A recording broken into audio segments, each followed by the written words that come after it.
trentaine d'années, j'ai lu ces articles, tout à fait. C'est à partir de là que je voulais donner sans vous avoir vu.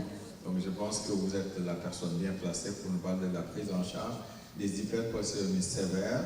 Je voulais profiter bien sûr du micro pour remercier au nom de l'Afrique la Stediam et nos amis maghrébins pour nous associer véritablement à toutes les manifestations.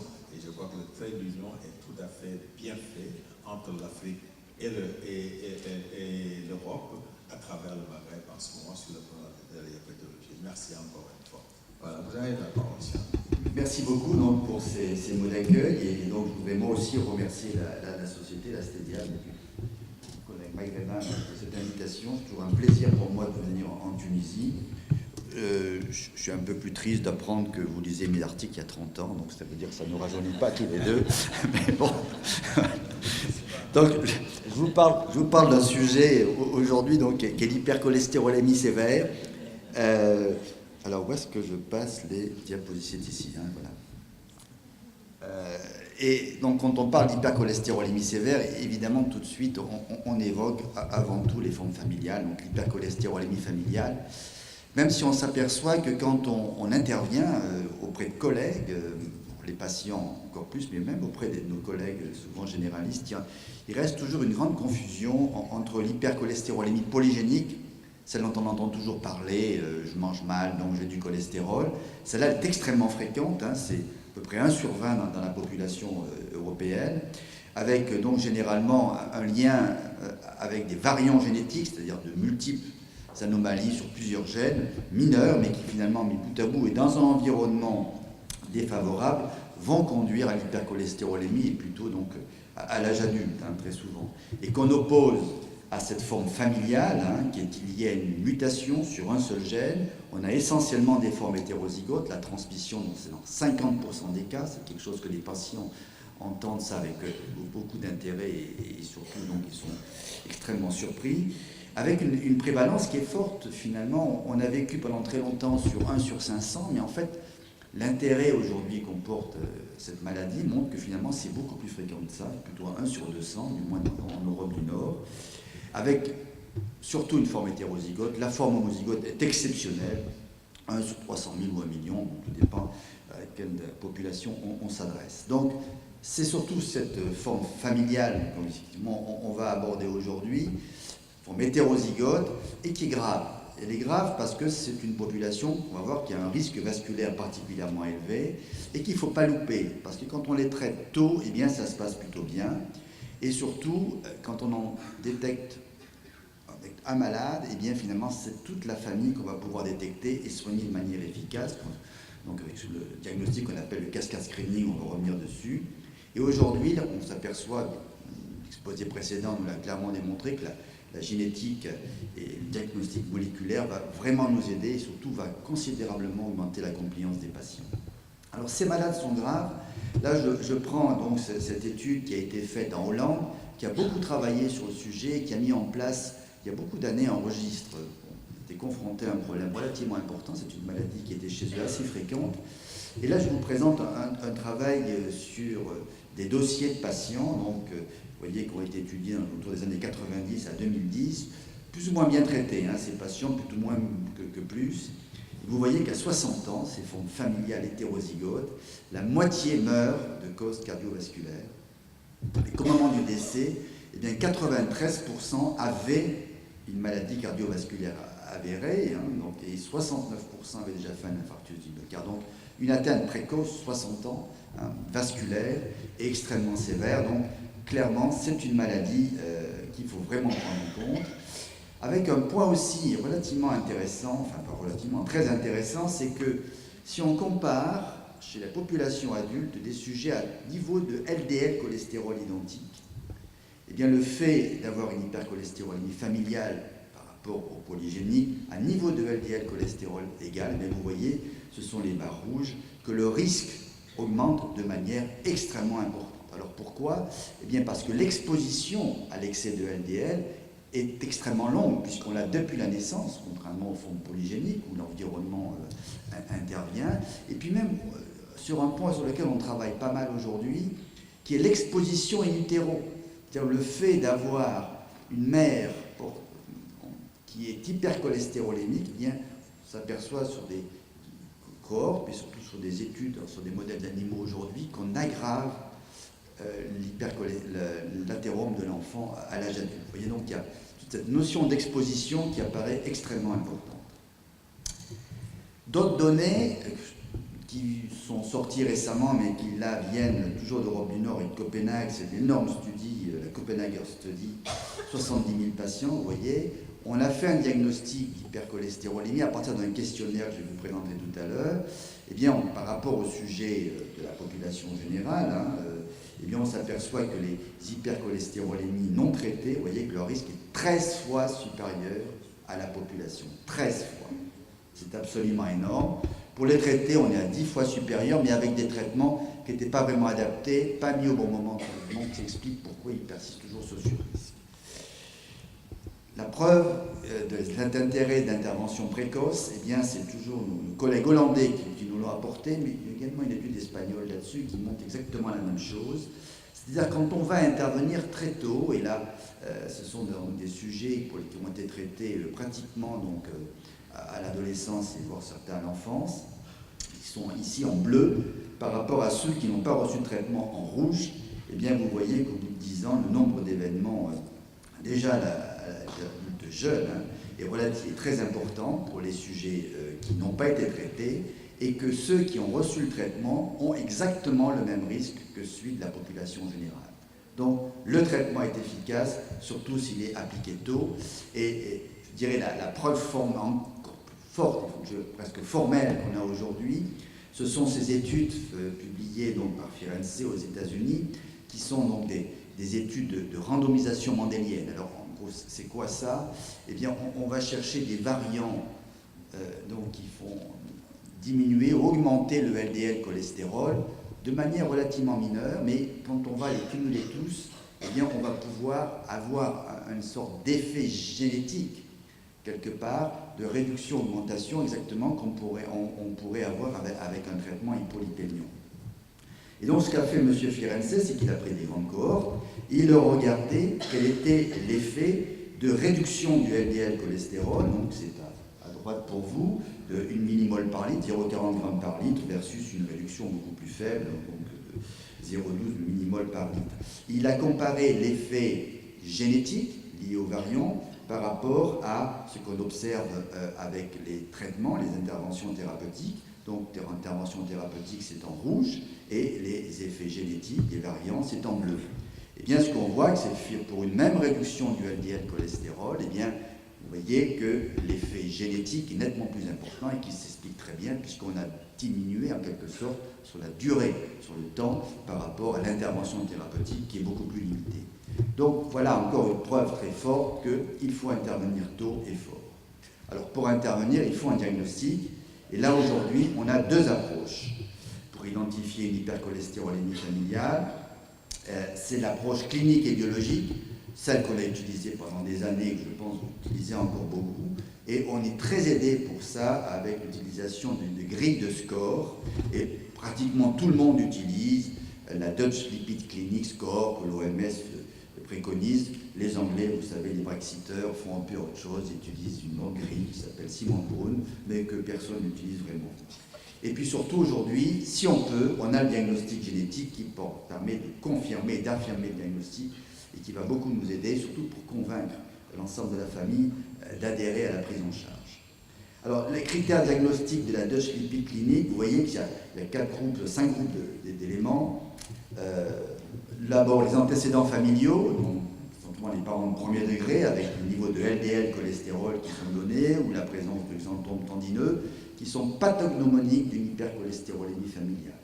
Les épaississements des tendons d'Achille ou des tensions extension des doigts, essentiellement, c'est surtout ça qu'on observe, sont vraiment pathognomoniques. Le groupe 2, c'est des antécédents personnels avec donc, des accidents vasculaires très précoces. On peut retrouver dans le groupe 1 aussi, donc, bien sûr, dans la famille. Donc, Troisième élément, les signes cliniques, l'exanthome tendineux ou l'arc cornéen avant 45 ans, ça c'est pour le sujet étudié. Et puis les niveaux de LDL cholestérol, vous voyez que si on a un LDL spontanément supérieur à 3,30 par litre, on est également pratiquement sûr du diagnostic. Et ce qu'on fait, c'est qu'on donne des points en fonction effectivement de tous ces critères cliniques, et on a un score certain supérieur à 8, donc on est sûr d'une hypercholestérolémie familiale. Exactement de la même façon, c'est le groupe 5, si on a une mutation causale qui est déjà identifiée dans la famille, qu'on va retrouver chez le sujet, un score probable entre 6 et 8, et un score possible entre 3 et 5. Donc voilà, ce test nous aide vraiment beaucoup, en particulier en notre pratique pour nous, pour orienter ou non les patients vers le test génétique. Dès que c'est supérieur à 5, on tente d'une façon ou d'une autre de le faire. Et également, dès qu'un sujet a forte probabilité d'avoir une hypercholestérolémie familiale, eh bien, on va déclencher ce qu'on appelle le cascade screening, c'est-à-dire on va déclencher une enquête familiale, d'autant plus que le LDL est élevé, d'autant plus qu'il y a des histoires de vasculaire familiale précoce, cardiovasculaire. Et donc, c'est un test qui est particulièrement efficace parce qu'il est ciblé, on parle d'une famille donnée, alors le screening de la population en général, c'est beaucoup plus compliqué. Il doit être fortement bien sûr encouragé, et surtout chez les parents du premier degré, lorsqu'on a une forte suspicion, c'est-à-dire on va dépister l'ordre des enfants, les collatéraux, frères et sœurs, les ascendants, et on va donc systématiquement rechercher au moins un bilan lipidique pour rechercher l'hypercholestérolémie, et ayez en tête que quand le LDL cholestérol est supérieur à 1,90 g par litre, attention, on est dans une forme familiale probable. Il faut à ce moment-là s'intéresser au problème. L'idéal ensuite, une fois qu'on a ce sujet qui a probablement une hypercholestérolémie familiale, niveau de LDL cholestérol élevé, plus ou moins antécédents familiaux, c'est de faire le test génétique. Alors on a donc 3 mutations autosomiques dominantes aujourd'hui qu'on va surtout trouver. C'est avant et surtout dans 60-70% des cas le gène du récepteur au LDL, c'est la plus fréquente.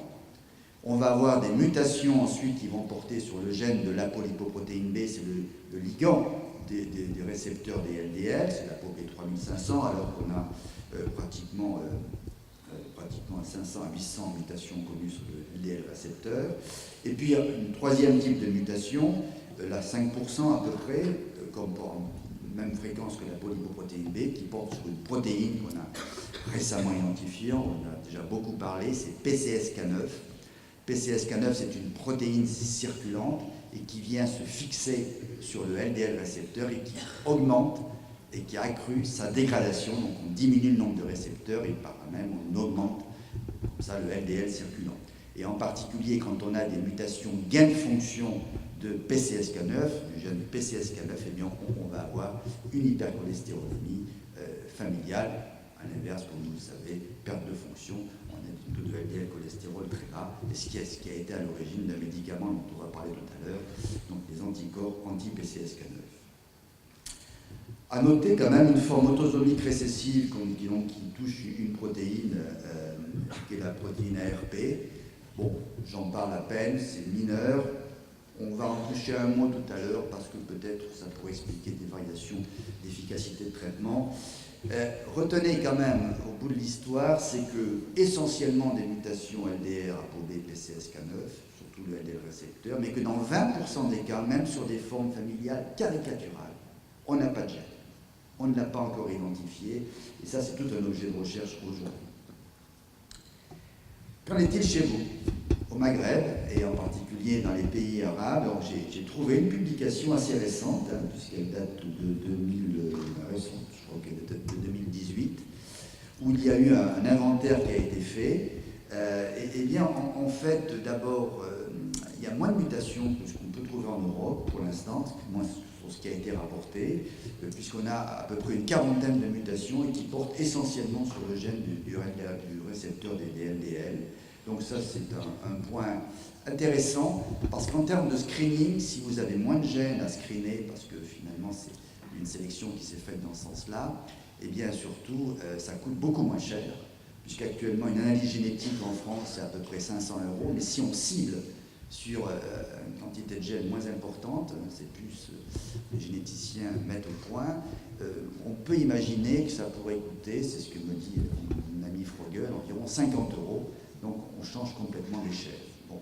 Donc il y a tout un travail à faire autour de ça, une réflexion, je pense, vous encourage à la conduire. Et j'ai vu que vous aviez, je dirais, des équipes qui sont manifestement extrêmement compétentes et très fortes en génétique. Dans ce papier, il souligne quand même le fait que finalement c'est un tout petit peu le bazar, c'est-à-dire que finalement le dépistage, tout ça n'est pas très bien fait et qu'il faudrait s'y mettre. Alors je vous rassure, on est exactement comme vous. Ça a été le bazar et ça continue à l'être en France aussi, puisque le diagnostic systématique de dépistage se fait pas si bien que ça. Et on a essayé de faire ça à Nantes, puis c'était repris par les collègues, notamment aujourd'hui à Marseille et à Toulouse, pour essayer un peu mieux structurer ce parcours de patient, de façon donc à donner chaque étape et que ces familles ne soient pas laissées un peu à l'abandon, parce que finalement personne ne sait quoi en faire. Et pour cela, on a mis au point ce dépistage, ce test, avec le LDL cholestérol à 1,90, attention. Et nos collègues biologistes ont accepté de marquer ça sur les résultats des analyses qu'ils donnent aux patients en disant attention, vous avez peut-être une forme familiale parce que vous dépassez 1,90, qui alerte aussi les médecins traitants, qui adresse donc directement au centre de référence, soit aux collègues spécialistes endocrinos, qui font les calculs de score s'il n'a pas été fait, et qui nous adressent les patients essentiellement donc, pour une test génétique de confirmation, avec ensuite donc, mise en place du suivi commun. Donc on a réorganisé donc, tout ce suivi avec une bonne efficacité. Au passage, et c'est ce qui est marqué dans la petite étoile verte, on a découvert un métier qui nous a beaucoup aidé, c'est les conseillères en génétique, c'est-à-dire des gens qui finalement font les arbres généalogiques, relancent les patients et qui ont considérablement augmenté notre capacité diagnostique. La preuve, et je vous donne juste cet exemple-là, c'est qu'on a quasiment doublé avec cette prise en charge nos consultations et nos prises en charge de patients pour hypercholestérolémie familiale, donc c'est essentiellement les cas familiaux qui nous ont été référés. Donc extrêmement efficace pour détecter les patients et puis surtout pour nourrir un registre national qu'on a mis en place avec tous nos collègues et qui nous permet finalement de travailler mieux et plus vite sur le sujet. Alors, une question que me posent souvent les patients et les médecins aussi, mais à quoi ça sert de faire ce diagnostic génétique, tout ça, mais finalement, ça va finir avec une statine, donc, eh bien, tout ça, c'est peut-être une perte de temps. Pas vraiment, parce qu'on s'aperçoit que ces sujets hypercholestérolémie, eh bien, ils ne sont pas tous égaux, et que certains vont nécessiter une prise en charge encore plus active, d'autant qu'aujourd'hui, on va avoir des médicaments chers, qui pourront peut-être leur être donnés de manière privilégiée. Alors là, c'est un travail qui vient d'être publié sur une cohorte d'hypercholestérolémie familiale. Donc c'est du corps calcique coronaire. On mesure les calcifications et plus on a de calcifications sur les artères coronaires avec un scanner, et bien plus on a un risque d'avoir des événements. Donc là, c'est ce que vous montre ce travail, c'est que quand on a un score calcique supérieur à 100, eh bien on va avoir, c'est de la courbe bleue, un risque important sur les 10 ans de présenter donc des problèmes coronaires sévères. Entre 0 et 100, eh bien c'est la courbe verte, c'est aussi pas mal, donc il faut vraiment, comme je vous disais, s'y intéresser à cette maladie grave. Par contre, quand il n'y avait rien du tout, ça c'est quelque chose d'assez curieux et qui nous intéresse beaucoup à Nantes, on travaille sur ce sujet-là, pourquoi ces patients sont protégés, score calcique 0, et bien là ça se passe bien. Alors je vous montre sur tout ça, parce que finalement, regardez au niveau des mutations qui sont ici, eh bien, on s'aperçoit que ce qu'on appelle les mutations nulles, c'est-à-dire que le gène ne fonctionne plus, le LDL récepteur ne fonctionne plus du tout, eh bien, on s'aperçoit que ce sont des sujets qui, initialement, ont des niveaux, ils sont tous hétérozygotes, ont des niveaux de LDL cholestérol plus élevés, et ce sont eux qui font le plus d'événements, qui ont les statines à la plus forte dose, et de manière intéressante, vous voyez qu'on les ramène, c'est ici, au même niveau de LDL cholestérol avec le traitement ici, que les autres sujets. Donc, intéressant, et surtout, il va falloir s'y intéresser et être encore plus actif sur ces sujets-là, sous niveau qui font beaucoup plus d'événements par rapport aux autres. Donc, l'intérêt de vous montrer que l'identification de la mutation, pour nous, est un élément intéressant en termes de pronostic.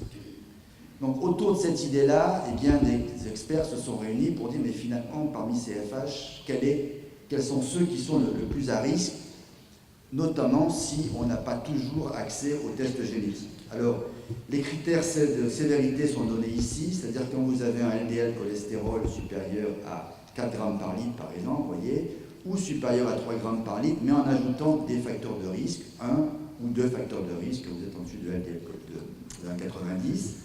Si vous avez des éléments d'athérosclérose subclinique, en particulier ce fameux score calcique dont je vous ai parlé tout à l'heure, là on a mis la barre à 100, alors que pour les autres sujets on l'a mis à 300. Vous voyez, donc là on est encore plus strict. Ensuite, si on a une angiographie qui montre une sténose coronaire de plus de 50%, et puis bien sûr si vous avez une maladie cardiovasculaire déjà préexistante, ça c'est une évidence. Alors les facteurs de risque qu'on rajoute, eh bien vous avez l'âge, le sexe, le tabagisme, le HDL, tout ça vous connaissez. J'insiste sur un point, c'est la LP-A. C'est cette lipoprotéine très hétérogène. Elle est plus élevée chez les patients qui ont une hypercholestérolémie familiale, donc pour des raisons qui sont peut-être encore un petit peu obscures aujourd'hui. Donc, il faut la doser chez les sujets qui ont une hypercholestérolémie familiale de manière systématique. Alors, et c'est ici, voilà.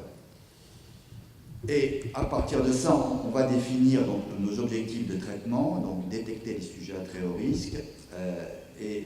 Donc pour les sujets sans complications, eh bien, l'objectif idéal, c'est, avant tout événement, de ramener le LDL à 1 gramme par litre. C'est difficile, parce que parfois il part de très haut, donc on va chercher 50% de réduction du LDL cholestérol. Quand il y a une lésion d'athérosclérose subclinique, c'est-à-dire avant l'événement, eh bien on va viser 0,7 g par litre ou encore là 50% de réduction du LDL cholestérol. Et la présence d'une maladie cardiovasculaire, là, on va aussi 0,7, voire même plus dans ce cas-là si on peut le faire, et où 50% on a donc ces événements. Comment on y arrive à ça? Eh bien le schéma de traitement il est très simple, bien sûr. On commence toujours par une statine, et clairement le plus tôt possible, ça j'insiste beaucoup, et on utilise des statines de forte intensité, atorvastatine, rosuvastatine. Quand on n'y arrive pas, et c'est souvent le cas, eh bien on va associer statine plus écétimibe, et puis troisième étape aujourd'hui, qu'on discute dans les pays dans lesquels ce traitement est disponible, on va utiliser des anticorps anti-PCSK9, donc c'est les trois traitements avec des médicaments, et puis en dernier recours, on utilise ça dans beaucoup de pays, et notamment en France, c'est la LDL-APRS, c'est-à-dire l'épuration spécifique des LDL avec des épurations tous les 15 jours ou toutes les semaines pour les patients les plus résistants. Alors pour la statine, donc je voudrais juste insister sur le fait que le plus tôt possible, par exemple pour les enfants, en France on dit c'est 8-10 ans, dans le monde aussi aujourd'hui. Et pourquoi c'est intéressant? Ça je vous représente ce travail fait par Firenze, qui vous montre chez des patients, donc on est sur des études génétiques, on est 10 ans, c'est des patients avec leur risque vasculaire absolu, le niveau de LDL cholestérol et la réduction obtenue. Et le nombre de patients à traiter. Ce qui est intéressant de voir, c'est que quand vous prenez des sujets à haut risque, nos hypercholestérolémies familiales, en fonction du niveau de LDL cholestérol que vous pouvez abaisser, eh bien vous apercevez que le nombre de patients à traiter va de 12 à 100 et que vous êtes d'autant plus efficace que vous intervenez donc chez des patients à très haut risque et que vous baissez le plus le LDL cholestérol. Ça, c'est une étude qui a été faite sur 5 ans. 5 ans d'exposition. Mais quand on calcule la même chose sur 30 ans d'exposition, vous apercevez que vous êtes encore plus efficace et que vous arrivez finalement à traiter finalement relativement peu de patients, de 2 à 13, sur différents niveaux de risque, si vous traitez le plus longtemps possible. Alors comment on l'utilise, comment on traite? Eh bien la statine, je ne vous rappellerai pas que le niveau d'efficacité est extrêmement bon, 1 millimole de réduction égale 30 à 40% de réduction des événements cardiovasculaires. Ça c'est des études population générale, mais on a exactement les mêmes résultats pour l'hypercholestérolémie familiale. Exactement les mêmes données. Avec aussi ces mêmes données qui nous interpellent toujours un peu et qu'il faut avoir en tête, c'est qu'on a des réponses individuelles qui sont variables. C'est-à-dire qu'on a des très bons répondeurs aux statines et des moins bons répondeurs aux statines, que ce soit la rosuvastatine ou la torvastatine. Alors, est-ce que les hypercholestérolémies familiales font partie des moins bons répondeurs aux statines? La réponse est non. La réponse est non. Il ne se différencie pas de la population générale. Et quand on essaie d'étudier les raisons de cette variation, notamment génétique, donc c'est un travail qui a balayé, je dirais, un nombre de gènes relativement important avec des augmentations, réductions en vert ou rouge, donc de ces gènes en fonction des bons et des mauvais répondeurs, eh bien la réponse est de dire, mais finalement, la génétique n'explique pas tout, puisque ça n'expliquerait toutes ces variations de gènes que 15% des variations. Donc, on a encore aujourd'hui un gros point d'interrogation pour expliquer pourquoi certains patients répondent mieux d'autres aux statines. Alors, une des pistes qui nous a été également donnée est venue avec les étrols, les étinibes, qui est un inhibiteur de l'absorption du cholestérol. Vous avez dans cette étude des sujets hypercholestérolémie familiale ont été traités avec une statine dans un premier temps, c'était la simvastatine, et puis dans un deuxième temps, on leur rajouté à ces sujets donc de l'ésétrol. Et vous voyez que là aussi, on a un taux de réponse qui est extrêmement variable sur les étrols. La moyenne de réduction, c'est 20% de réduction du LDL. Et là, eh bien, on voit qu'il y a des extrêmes, des sujets qui sont faibles répondeurs, d'autres qui sont forts répondeurs. Alors, les plus forts répondeurs, eh bien, sont des sujets qui ont des variants, donc généralement particuliers sur le transporteur du cholestérol NCPL1 donc au niveau de l'intestin. Donc il y a des histoires de génétique au-dessous. Mais ce qui est intéressant, c'est cette courbe qui vous montre que finalement, il y a une relation inverse entre la réponse initiale à la statine par rapport à la réponse quand on a rajouté les étinibes. Ce qui signifie finalement, c'est que pour les sujets pour lesquels on a la meilleure réponse en bloquant l'absorption du cholestérol, eh bien ce sont eux qui ont le moins bien réagi à la statine initialement, et que l'inverse est vrai, c'est-à-dire les très bons répondeurs aux statines répondent beaucoup moins bien à l'ésétrol. Et ce qui nous a fait pointer, je dirais, toute notre attention sur ce qu'on appelle les hyper- et hypoabsorbeurs de cholestérol, puisque 50% du cholestérol est absorbé en moyenne, mais qu'on a des sujets qui absorbent beaucoup plus et d'autres qui absorbent beaucoup moins, et que les hyperabsorbeurs seraient plutôt des très bons répondeurs à l'ésétrol et moins bons aux statines, et l'inverse pour les hypoabsorbeurs. Donc là, il y a une variabilité qui doit vous attirer sur le fait que, quels que soient les sujets, FH ou pas, un faible répondeur aux statines en phase initiale passait très vite à l'association avec les étrols, et bien sûr l'inverse pour les sujets qui répondent très bien. Donc ça, pour rappel que finalement, eh bien, on avait une excellente réponse cardiovasculaire avec donc les étrols, qui diminuent également 18% les événements cardiovasculaires en association avec les statines. C'était Improvit, et j'aborde maintenant donc le dernier point. Après cette association, qui devrait finalement être présente chez tous les patients FH, du moins s'ils ne sont pas l'objectif, c'est les anticorps anti-PCSK9. Donc on bloque les PCSK9 circulants avec un anticorps spécifique monoclonal qu'on injecte tous les 15 jours, avec un excellent effet en plus du traitement par statine chez les sujets FH hétérozygotes. Vous voyez, 60% de réduction en plus du LDL cholestérol, donc on les amène pour beaucoup à l'objectif souhaité. Donc très très bonne efficacité. Bonne efficacité sur la durée. Vous voyez que donc là je vous ai présenté l'évolucumab, l'autre c'est l'alirocumab, la deuxième molécule qui est utilisée aujourd'hui, avec une efficacité qui va durer là pratiquement sur 4 ans. Vous voyez, donc une excellente durabilité. Donc c'est 60% de réduction, on les maintient ça dans le temps. Et avec le dernier point fort, on l'attendait tous, eh bien c'est que ce soit Fourier avec l'évolucumab ou Odyssée Outcome avec l'alirocumab, eh bien on a chez les sujets en prévention secondaire une réduction des événements cardiovasculaires extrêmement nette, avec des niveaux de LDL que vous voyez à gauche qui vont jusqu'à 0,30 g par litre, voire moins. Donc vous voyez, extrêmement efficace, et avec une réduction du risque ici, que ce soit le MACE, c'est-à-dire les événements cardiovasculaires, mortalité, infarctus du myocarde ou accident vasculaire cérébral, qui chutent en fonction du LDL cholestérol, qui vous démontre, s'il en était besoin, que plus on va bas, mieux c'est. Donc ça, c'est encore une preuve formelle, s'il en était besoin. Et là encore, avec ces produits, on a une variabilité de réponse qu'il faut connaître. moins important, 60% de réduction de risque. On a des sujets qui répondent jusqu'à 80% de réduction du LDL, d'autres qui répondent beaucoup moins bien, malgré une excellente adhérence au traitement, une excellente adhésion au traitement. Pourquoi cette variabilité? Alors là, je vous présente un travail que j'ai présenté à l'ESC. Eh bien, on a finalement des mutations de la polyprotéine B qui ferait qu'on répondrait moins que pour les sujets qui sont mutés à PCSK9. Il y a beaucoup de discussions autour de l'ARP. Donc c'est un sujet aujourd'hui qui est en grande discussion. Et donc je vous indique aujourd'hui les algorithmes proposés pour proposer le PCSK9 si vous l'avez avant nous au traitement. Eh bien, tout d'abord, vous voyez que pour les sujets qui n'ont pas fait d'accident justement cardiovasculaire, eh bien là, ça va dépendre des facteurs de risque associés. Et si vous avez des index de sévérité, on parle d'1,40 g, 1,80 g si vous n'avez pas d'index de sévérité. Je pense que c'est assez généreux. En France, on nous autorise uniquement pour les sujets en LDL affairé, c'est-à-dire avec un LDL supérieur à 3 g ou les formes homozygotes.